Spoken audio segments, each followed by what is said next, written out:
In the heat of midsummer, mountain goats seek out cooler temperatures on the high ridges.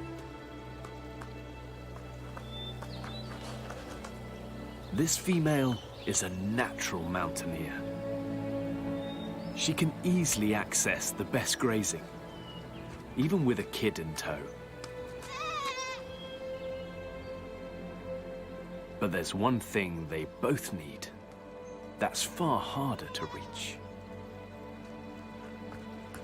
Today they must leave the ridge and descend into the heat of the valley.